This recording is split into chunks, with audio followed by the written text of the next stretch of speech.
en constante modulación de los niveles de desempeño. ¿Qué sucede cuando diseño una rúbrica con 4 o 5 niveles de desempeño y uno de ellos es francamente ineficaz? Porque el alumno no puede resolverlo, no tiene en ese momento los procesos psicológicos desarrollados y los aprendizajes necesarios para resolver esa actividad. Bueno, lo interesante de una rúbrica es que cuando el profesor identifique esa situación, la pueda cambiar, la pueda modular, ajustar a las necesidades de aprendizaje de sus alumnos. Una de los hechos que yo he visto más cuando vamos a practicar con nuestros alumnos de la escuela normal a las secundarias es que nos genera mucha angustia que tenemos el aprendizaje esperado y no llegamos a él. Y ahí está el aprendizaje esperado, ¿no? 1, 2, 3, 4, 5 y no llegamos a ellos. Entonces suceden una serie de prácticas de simulación administrativa con la cual se dice, no, si llegamos a los resultados, pero en la práctica no se generó el aprendizaje, maestros. ¿Y saben por qué? Porque ese aprendizaje esperado no estaba ajustado a lo que el alumno realmente podía hacer. Entonces, si el aprendizaje esperado está hasta acá y el alumno llega acá, el problema es que si pretendemos llevarlo a un nivel que todavía no puede llegar, entonces se va a trastocar el proceso de enseñanza-aprendizaje y otra vez vamos a empezar a tener problemas de agresividad, de atención, motivación, etcétera, etcétera. Tenemos que saber modular los niveles de desempeño, es decir, que la rúbrica está en constante movimiento, todos los días, y eso es algo que también trastoca nuestros modelos epistemológicos. Ya lo decía yo desde la sesión pasada, si la rúbrica desde preescolar se le enseña al alumno a autoevaluarse, vamos a tener jóvenes de secundaria muy proactivos. El problema es que siempre estamos dando instrucciones que no generan o posibilitan en nuestros alumnos el desarrollo de esta proactividad. ¿Qué es lo que podemos hacer o qué es lo que recomendamos desde el proyecto? Es que las rúbricas estén en constante modulación. Si el nivel de desempeño tiene que ajustarse a las necesidades reales de aprendizaje del alumno, que se haga, y que se haga sin miedo, porque eso es lo que va a necesitar el alumno para poder llegar a desarrollar mejor sus aprendizajes. Y eso también tiene que ver con una reformulación de nuestra identidad como docente. A veces el impedimento más fuerte son nuestras concepciones ya desde hace mucho tiempo de lo que creemos que es bueno y no lo es. Pero yo vuelvo a decirles, nuestros alumnos el día de hoy no son iguales a los alumnos de hace 10 años, porque sus contextos de vida han estado cambiando. Lo tocamos ese punto en la primera conferencia. Y si como profesionales del aprendizaje no logramos readaptarnos nosotros también, vamos a tener alumnos constantemente desmotivados y en el peor de los casos con un montón de posibilidades de desarrollo psicológico, pero que no terminan por crecer, por catapultarse, porque esas actividades de aprendizaje con las que estoy tratando de enseñar a mis alumnos, en lugar de ayudarlos a despegar, los mantienen en el piso. Bien, esta desgraciadamente no se va a ver, pero este ya es el andamiaje, el esqueleto de la planeación estratégica. Son estas hojitas que están aquí. Es decir, hay una serie de instrucciones a través de las cuales se va guiando la toma de decisiones para el diseño de las actividades de aprendizaje y de los aprendizajes esperados.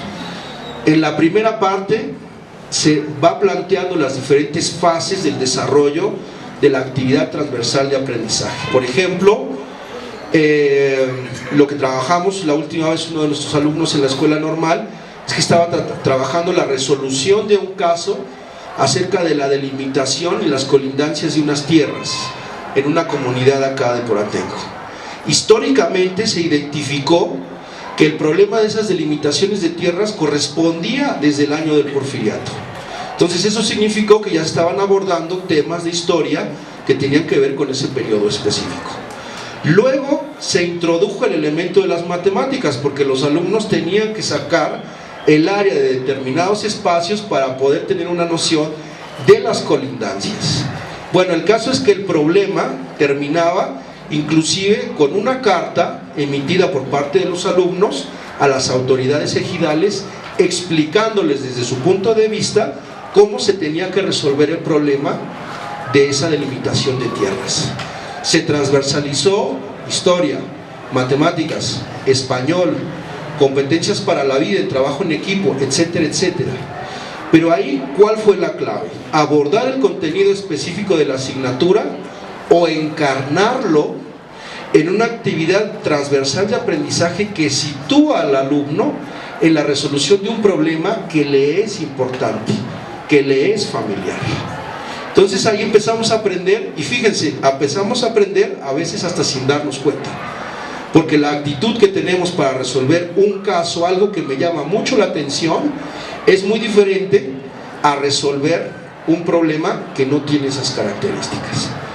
Bueno, vuelvo a insistir, yo creo que no tiene ni caso que se las pasen porque no se van a ver, más bien en la página web están cargadas ya, y ahí lo pueden bajar y consultar. La idea es que la planeación estratégica argumentada tiene este andamiaje que les va a ayudar, vuelvo a insistir, es como si trazaran cómo llegar a un lugar, es decir, los pasos que tienen que tomar, las decisiones que tienen que tomar para llegar a ese lugar que es el aprendizaje esperado y la concreción del aprendizaje significativo. Bueno, se supondría que después de presentarles todo el andamiaje de la planeación estratégica, procederíamos a abordar dos elementos muy concretos. El primero es el diseño, desarrollo y evaluación de los aprendizajes esperados, ¿sí? Espero que esto de verdad pueda servir, pueda aclarar dudas, y si no, vuelvo a insistir. Para eso tenemos la página web para que haya muchísimo más material que se descargue. Está un video donde explico en el pizarrón, mientras estoy dando la clase a los profesores, cómo diseñar los aprendizajes esperados mediante el mismo modelo, es lo mismo, ¿sí? Yo nunca me voy a... yo pienso que en algún momento tendría que morirme con un libro de Vygotsky así en la mano, porque no vamos a movernos de esa teoría hasta que científicamente encontremos o podamos decidir que no estamos encontrando los resultados esperados. Y esto no solo lo digo yo, lo dice todo el andamiaje y el trabajo metodológico que se hace desde la Universidad de La Habana, desde la Universidad de Barcelona, desde la Universidad Católica del Maule, desde la Universidad de Arizona en Tucson, desde la Universidad Nacional Autónoma de México, que somos esa red de psicólogos educativos que estamos convencidos de que estos conceptos siguen siendo muy pertinentes a pesar del paso histórico también que ha sufrido la teoría sociocultural, que estamos hablando desde el año de 1940 y 50, ¿sí? A la fecha. Bueno, el diseño, desarrollo y evaluación de los aprendizajes esperados tendrá que contener dos elementos o prever dos condiciones más bien. La primera, que ya la he estado repitiendo bastante, que la actividad de aprendizaje se elabora en base a los motivos, intereses, aprendizajes de los contextos de educación informal. Si yo no le doy esa carnita, ese revestimiento de la vida cotidiana a lo que el alumno va a resolver, va a ser más difícil captar su atención. Número dos, el aprendizaje esperado es transversalizado por todo el marco legal. Vuelvo a insistir, el currículum que tenemos y las metas de aprendizaje que tenemos que lograr, se lograrán. Vamos a llegar inclusive a preparar a que nuestros alumnos puedan superar las pruebas que se les pongan, las pruebas estandarizadas, de manera positiva. La cuestión es que el cómo y el qué se están planteando de una manera diferente para que el alumno pueda motivarse más y pueda encontrar mejores sentidos y significados a aquello que está aprendiendo. Bien, este diagrama lo presenté también, creo, en la primera conferencia. El diagrama lo que trata de ejemplificar es cómo el triángulo interactivo, es el profesor, el alumno en interactividad y los contenidos de aprendizaje están fundamentados en la escuela, ¿sí? Creo que eso ya nos queda bastante claro. Pero luego este triángulo interactivo se tiene que interconectar con los diferentes mundos de vida del sujeto que está aprendiendo. Cuando tenemos poco aprovechamiento escolar, hagamos de cuenta que está tapado todo las líneas de colores, solamente estamos centrados en un triángulo de interactividad en el contexto escolar. Pero al momento en que las actividades de aprendizaje se abren y se interconectan con los diferentes aprendizajes que tienen los alumnos en otros contextos, entonces empezamos a regenerar las actividades de aprendizaje, a diseñarlas desde los propios modelos socioculturales de referencia de los alumnos. La fiesta del pueblo, el problema de las tierras entre tal y tal familia, la cuestión de las elecciones políticas entre tal y tal partido, la cuestión de la preservación ecológica, quizás inclusive hasta por el tipo de siembra que se esté dando en esa comunidad, problemas que tienen que ver con el transporte, la administración, que tiene que ver con los mototaxis o los bicitaxis. ¿Saben cuántos aprendizajes de ahí se pueden transversalizar cuando podemos plantearles un problema que les sea real, próximo? Es decir, cuando los alumnos salen, se tienen que enfrentar a si se van solos, si se van en el mototaxi, si el mototaxi es de la asociación Santo Niño de Atocha, que tiene su santo cada no sé cuántas veces al año, etcétera, etcétera. Es decir, cuando el alumno sale al exterior de la escuela, todos esos aprendizajes con los que traen su mochila, digamos su mochila imaginaria aquí atrás, los tiene que sacar y poderlos aplicar para entender lo que le está pasando a su alrededor, para darle sentido a por qué hay tanto tráfico, por qué hay delincuencia, o por qué hay desigualdad social, etcétera, etcétera. Pero esos elementos de transversalización del aprendizaje los vamos a encontrar en la medida en que conozcamos esos tantos mundos y contextos de vida de los alumnos, en que nos convirtamos en aprendices de nuestros alumnos.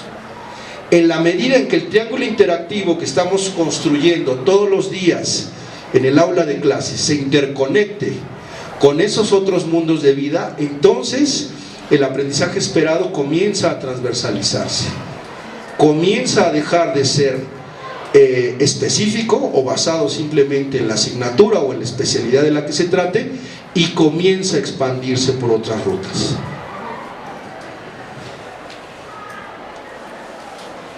Bien, aquí tenemos el concepto de competencias genéricas, rasgos deseables del perfil de egreso, competencias específicas de la asignatura, propósitos de la asignatura de historia y contenidos específicos de la asignatura. Puse el ejemplo de lo que me es más próximo y más significativo. Disculpen por no haber hecho una de preescolar, pero de verdad, si me da la oportunidad, lo haré con mucho gusto. Primaria, preescolar, telesecundaria y todas las variantes que tengamos, porque el modelo está orientado a todos los niveles, no es exclusivo de secundaria, solamente que como ahí lo empezamos a diseñar, es ahí de donde les voy a dar el ejemplo. Repito, competencias genéricas, rasgos deseables del perfil de egreso, competencias propias de la asignatura, propósitos de la asignatura y contenidos específicos de la asignatura. Eso es como, ¿cuántos libros son, maestros? Son como 6 o 5, ¿no? Y cuando llegamos a planear y los echamos así en el escritorio y dices, madre mía, ¿cómo voy a diseñar un aprendizaje esperado con todos esos elementos?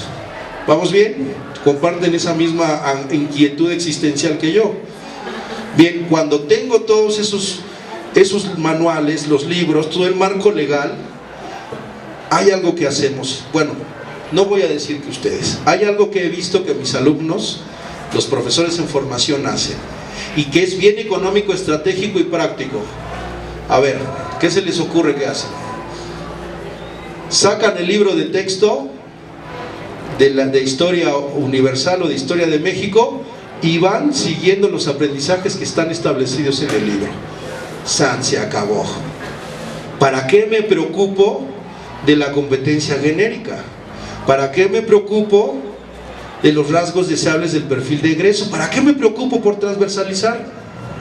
nadie me va a ver, mi planeación está ahí. Y inclusive en el libro me dice qué actividades de aprendizaje diseñar, porque hay unos canijos que hacen los libros hechos para eso, para que nada más se abra el libro y, mira, hoy estamos en la sesión 5, el objetivo es bla bla bla, y lo sacamos del libro, maestros. Todavía esa mala práctica docente se suma a que tengo un modelo de enseñanza tradicional, a que no estoy interconectado con los rasgos socioculturales del alumno, a que no soy estratégico, a que esto y que el otro. Entonces imagínense, pobre alumno, ya quiere que se acabe la clase, sea cual sea, ¿sí? La labor que tenemos que hacer es transversalizar todos estos marcos legales, pero de acuerdo a las necesidades de aprendizaje de los alumnos. Entonces aquí viene la propuesta, espero pueda ser más específica. Tenemos el primer círculo de las competencias genéricas, tenemos el segundo círculo, los rasgos deseables del perfil de egreso, tenemos, de verdad les pido una disculpa, pero no pensaba que se fuera a ver así. Tenemos el tercer círculo, las competencias propias de la asignatura. Tenemos un cuarto círculo, los contenidos específicos de la asignatura. Cada círculo se puede mover. Tenemos 4 círculos. Cada círculo se puede mover y puede empatarse con los demás indicadores de los demás círculos. ¿Saben cuántas combinaciones podemos tener de todos los elementos del círculo? De un elemento del círculo con todos los demás son casi infinitos.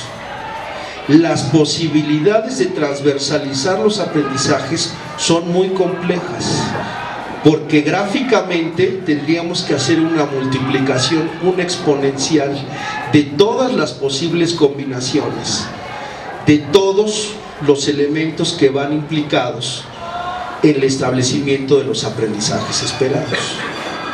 Por eso cuando llegamos a ese punto, nuestra mente se bloquea y dice, no, esto está muy difícil, mejor me voy a lo que dice el libro de texto. Lo que estamos proponiendo nosotros es un elemento que pueda moverse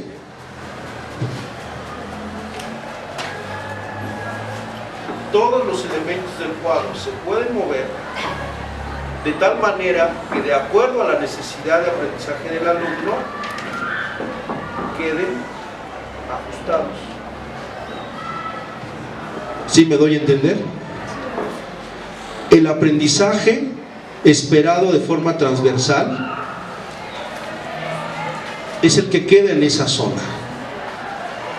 Luego procederíamos a redactarlo, a describirlo, pero entonces ya tenemos empatada la competencia genérica. Miren, aquí queda ya en colores.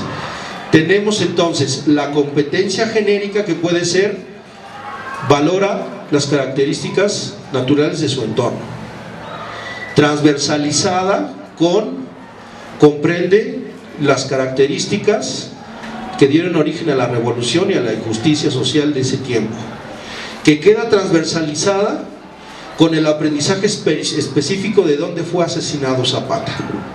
¿Sí me doy a entender? Todas esas elementos del marco legal quedan transversalizados, pasan a ser redactados como un único aprendizaje esperado, y ese aprendizaje esperado conectado a una actividad transversal de aprendizaje, como puede ser la resolución de un problema que tiene que ver con el deslinde de tierras.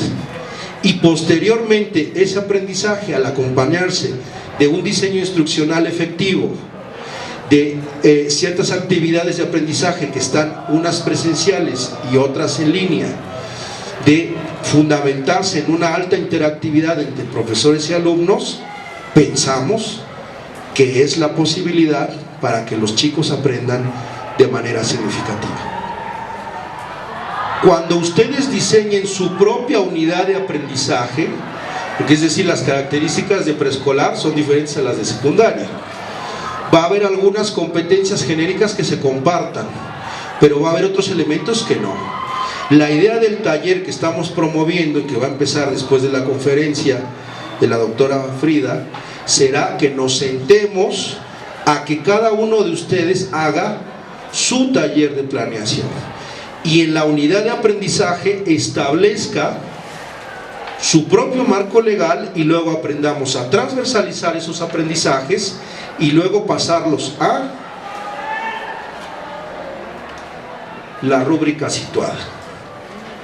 Pero eso, compañeros, lo vamos a ver en la siguiente sesión, ¿sí? Bueno, eso sería todo por el día de hoy. Espero sus dudas, espero sus preguntas. Quiero pasarles la maqueta para que la puedan ver.